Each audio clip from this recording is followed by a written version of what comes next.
ED का तंत्र हो या सीबी का तंत्र हो, पब्लिक मान चुकी है, पब्लिक जान चुकी है और भारतीय जनता पार्टी मोदी तंत्र हार चुकी है। ध्रुवीकरण की बात है और उस ध्रुवीकरण में जो नफरतें देश में फैलाई जा रही है उसी का नतीजा है कि राहुल गांधी जी भारत जोड़ो न्याय यात्रा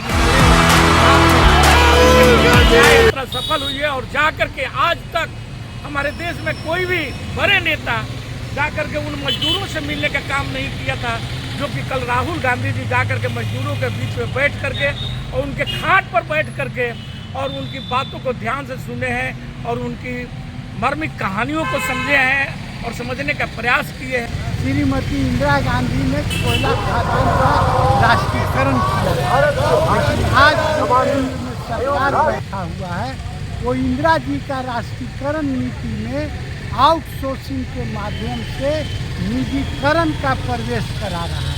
बोकारो स्टील प्लांट भी श्रीमती इंदिरा गांधी ने रशिया के सहयोग से बनाया था, तो उन्होंने कहा कि स्टील प्लांट को भी नरेंद्र मोदी जी अपने पूंजीपतियों उद्योगपतियों दोस्तों के हाथों बेचने का प्रयास कर रहे हैं। यहाँ तक उन्होंने हिंट दे दिया है कि अगर कांग्रेस पार्टी सत्ता में आएगी तो पहला करेगी अडानी।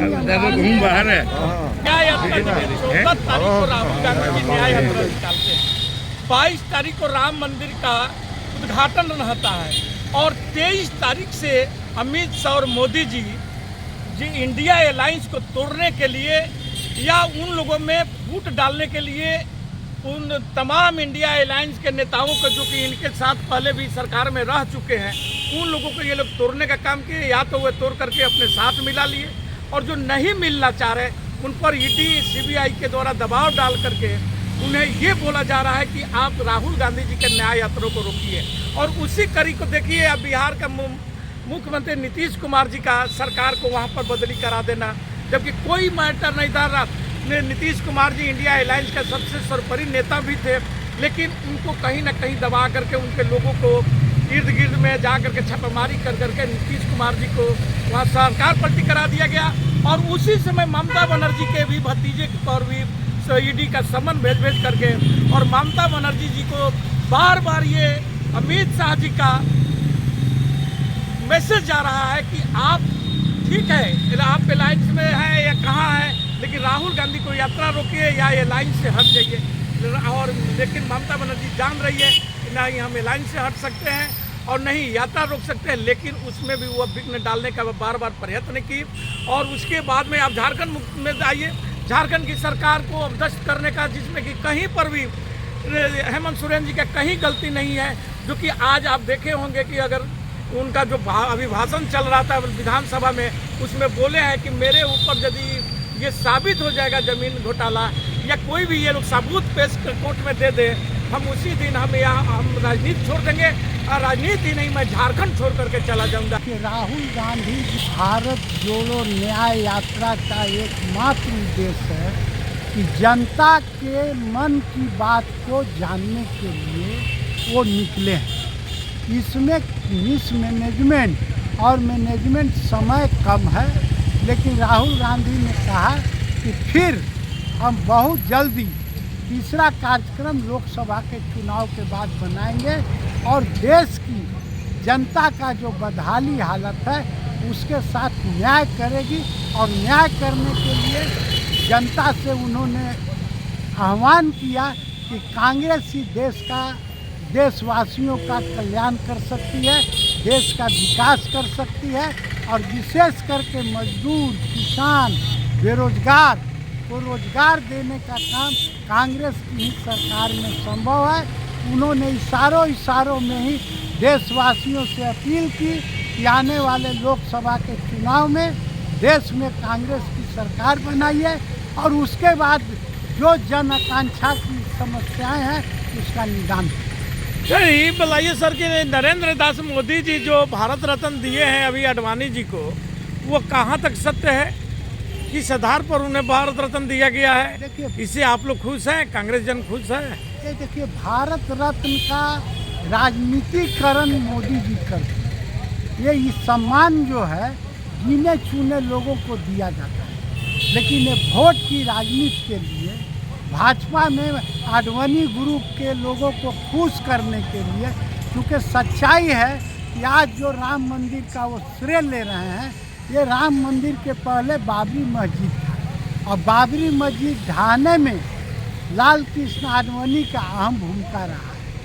आज जो ये राम मंदिर का श्रेय ले रहे हैं, असली इसके श्रेयता जो हैं लाल कृष्ण आडवाणी, मुरली मनोहर जोशी, उमा भारती सरीखे नेता को मिलना चाहिए।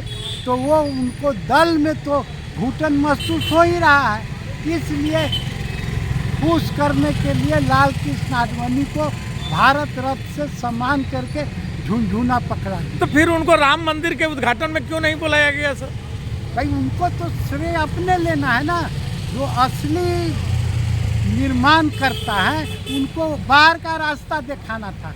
उनको राजनीति से, भारतीय जनता पार्टी या भारतीय जनता पार्टी नहीं रही, अब मोदी भारतीय जनता पार्टी हो गया, मोदीमय हो गया। यहाँ दो ही आदमी का चलता है, नरेंद्र मोदी, अमित शाह, मुरली मनोहर जोशी, लाल कृष्ण आडवाणी, बाबा आपके जैसे नेता, उमा भारती, जो लोग समझिए कि राम मंदिर के निर्माण से लेकर के विध्वंस तक में जो भागीदारी रही है वो सबको दरकिनार कर दिया।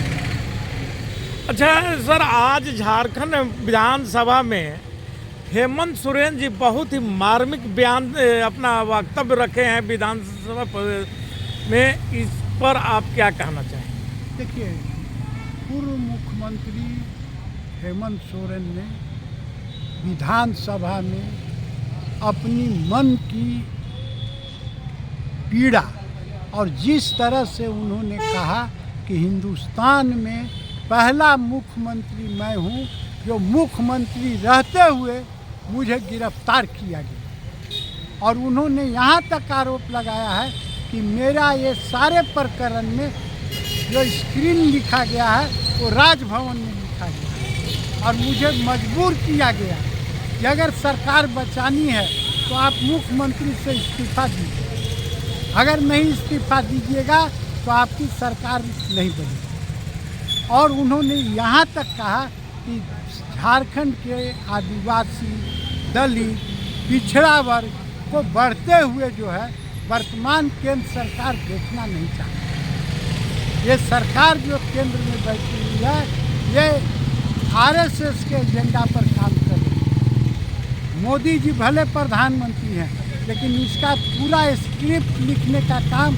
राष्ट्रीय स्वयंसेवक संघ करता है। भारतीय जनता पार्टी का इरादा था कि हेमंत सोरेन को गिरफ्तार करेंगे तो ये महागठबंधन टूट जाएगी, लेकिन और महागठबंधन मजबूत होकर के आज अविश्वास प्रस्ताव में 47 मत प्राप्त करके साबित कर दिया कि हम लोग अलग नहीं हैं। और एक और आपको मैं सनसनीखेज खबर बता दे रहा हूँ कि बिहार में 12 को फ्लोर टेस्ट में देखिएगा एनडीए की सरकार गिर जाएगी। बहुत बहुत धन्यवाद बीके सिंह साहब।